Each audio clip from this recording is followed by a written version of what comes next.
The team slogan is "We are Angel City," and no one else embodies that more than the president and co-founder, Julie Uhrman. In this week's Java with Jamie, I sat down with the mother of two, whose 100 investors include everyone from sports great Billie Jean King to actress Jennifer Garner, to find out how she keeps Angel City running smoothly. In a nondescript office building in Santa Monica, native Angelino Julie Uhrman walks us through the halls of Angel City headquarters. All right, and we're going to make coffee. That's how we start every day. How do you like your coffee? Sweet. Sweet? Very sweet. I like it like that too. Well, I've already had two. You've had two. That's how. Many do you have in a That's how day? it works at Angel City. Probably 3 before noon. Uhrman needs the jolt to run one of the most impactful teams in women's sports. What does it mean to be Angel City? It means community. It means impact. It means winning. It means being reflective of the community, representative of the community. It means being led by women. Co-founders include Academy Award-winning actress Natalie Portman and technology venture capitalist Kara Norman. Why is that so important? Because it's not done. Because it hadn't ever been done before.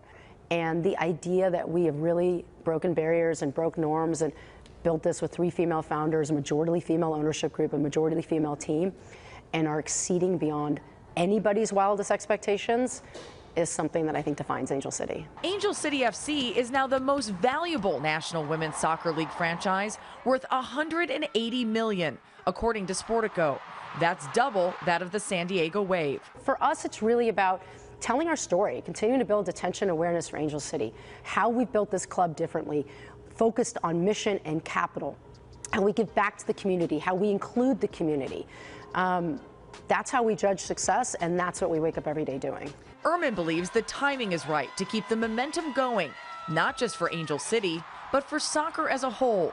The world recently united around watching women compete in the World Cup in Australia and New Zealand. What do you think it is about women's soccer that has drawn this large audience very quickly? I think it's 2 things. One, it is a global sport.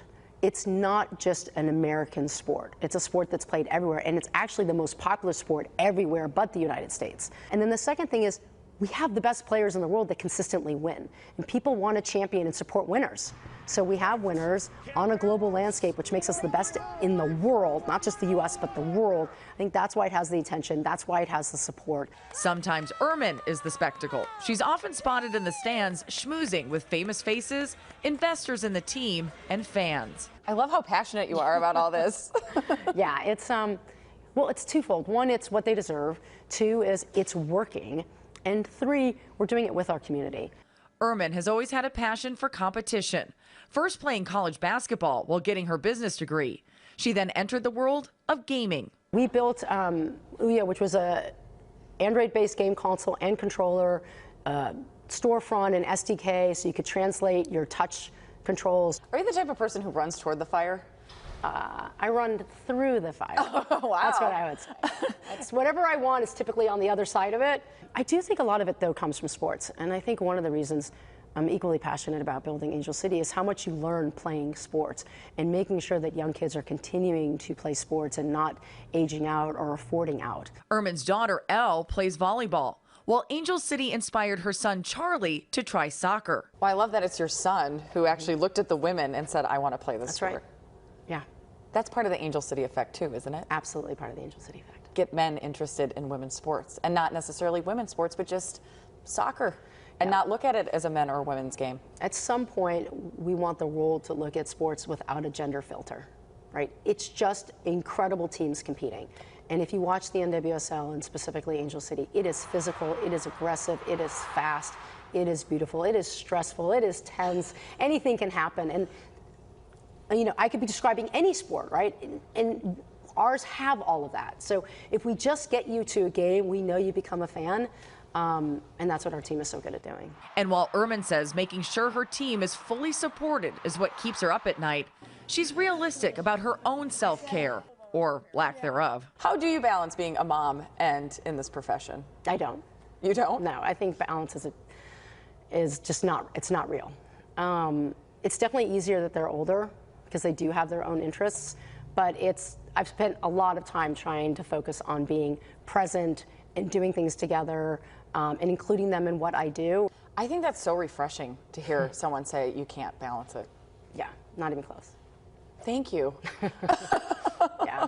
I'm going to take that with me It doesn't today. make me a better mom or a person. Like, admitting it is only the first step. She also admits, while she looks tough, that tattoo isn't real. It's a fake? Yes, of course. So what is it? What do you mean, of course?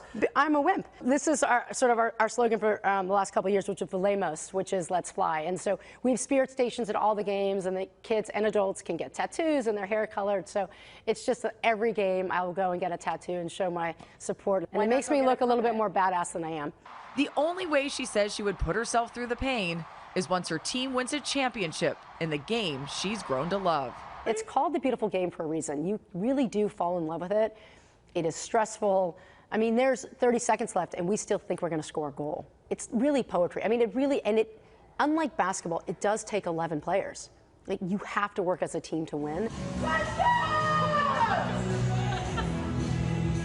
And they still are working as a team. They're in playoff contention. They won their game against Houston last night. They have another game this Sunday against Portland. So regular season will end this Sunday, but the hope is that they'll go off into the playoffs. It's always interesting to hear insight from a leader like that, and to know that she's using her background in sports in her leadership role is really interesting too. It makes you think about putting your kids in sports early. Yes. Teaching them all those skills and cooperation. She has said in the past she believes that everyone who's in the C-suite did play sports because it makes you have to work with other people. It makes you, you know, it just gives you leadership qualities where you know how to pass the ball and then run with it. You know what I mean? Really interesting to hear from her. Great story. Yeah.